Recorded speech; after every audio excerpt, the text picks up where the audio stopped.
Hi കൂട്ടുകാരെ, ഇന്ന് ഇച്ചിരി മാമ്പഴം കിട്ടിയിട്ടുണ്ട്. മാമ്പഴക്കാലമാണല്ലോ, അപ്പോൾ അതുകൊണ്ട് നല്ല മാമ്പഴം കിട്ടിയിട്ടുണ്ട്. ഉറുമാമ്പഴം എന്നൊക്കെയാണ് ഇതിനിവിടെ പറയുക. ഇത് കാട്ടുമാങ്ങയാണ്. അപ്പോൾ ഇച്ചിരി മാമ്പഴ പുളിശ്ശേരി ഉണ്ടാക്കാമെന്ന് വിചാരിച്ചു. ഞാനിത് റെഡിയാക്കിക്കൊണ്ടിരിക്കുകയാണ്. ഇച്ചിരി സ്ലോ മോഷനിൽ വീഡിയോ ഒക്കെ ഇടാൻ നോക്കിയതാണ്, കൊളായെന്നാണ് തോന്നുന്നത്. എന്തായാലും ഞാനൊരു കുറച്ച് തേങ്ങ ചിരകിയിട്ടുണ്ട്. അതിനകത്തേക്ക് ഇച്ചിരി ചെറിയ ജീരകവും വെളുത്തുള്ളിയൊക്കെ ഇട്ടു. ഒരു പച്ചമുളക് അതിനകത്തേക്ക് ചേർത്തിട്ട് ഒന്ന് അരച്ച് വയ്ക്കുകയാണ്.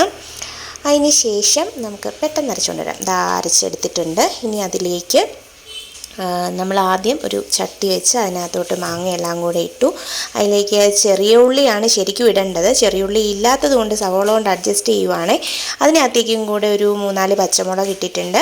എന്നിട്ട് അത്യാവശ്യത്തിന് വെള്ളം ഒഴിച്ചു. ആ മാങ്ങയ്ക്ക് ഒന്ന് മുങ്ങിക്കിടക്കുന്നത് പോലെ വെള്ളം ഒഴിക്കണേ. അന്ന് കുറച്ച് നേരം എടുക്കുക. മാങ്ങ നന്നായിട്ടൊന്ന് വെന്ത് അതിൻ്റെ ആ ഒരു സത്തൊക്കെ കൂടി ഊറി ആ വെള്ളത്തിലേക്ക് വരണം. അപ്പോഴാണ് അതിൻ്റെ ഒരു കറക്റ്റായിട്ടുള്ള ടേസ്റ്റ് കിട്ടുന്നത്. ഇതിലേക്ക് നമുക്കിനി ഇച്ചിരി മഞ്ഞൾപ്പൊടിയും ഉപ്പും കൂടി ഇട്ട് കൊടുക്കാം. ഇനി അത് നന്നായിട്ടൊന്ന് അടച്ച് വെച്ച് വെന്ത് തിളച്ച് വരട്ടെ. ഇനി അതൊന്ന് വെന്ത് വന്നിട്ടുണ്ട്. അതിലോട്ട് ഞാൻ നമ്മുടെ തേങ്ങ അരപ്പ് അതിലേക്ക് ചേർത്തിട്ടുണ്ട്. ഇനി ഇത് നന്നായിട്ടൊന്ന് കുറച്ചും കൂടി ഒന്ന് കുറുകി തിളച്ച് വരുമ്പോഴത്തേക്ക് അതിനകത്ത് നമുക്കൊരു സാധനം കൂടി ചേർക്കാനുണ്ട്.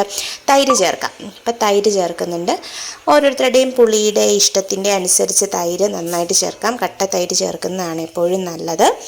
തൈര് ചേർത്ത് കഴിഞ്ഞിട്ട് ലാസ്റ്റ് നമ്മൾ തീ ഓഫ് ചെയ്തതിന് ശേഷം നമുക്ക് കടുകും മുളകും കൂടെ വറ്റൽ മുളകും കൂടെ വറുത്ത് അതിലേക്ക് ഒഴിക്കാം. അപ്പം നമ്മുടെ മാമ്പഴ പുളിശ്ശേരി റെഡിയാകുന്നുണ്ട്. ഇച്ചിരി കറിവേപ്പില ഇട്ടപ്പോൾ താഴെ പോയായിരുന്നു. അപ്പോൾ അതിലേക്ക് ഒഴിച്ച് കഴിഞ്ഞപ്പോഴത്തേക്ക് കളർഫുള്ളായിട്ടുള്ള മാമ്പഴ പുളിശ്ശേരി റെഡി.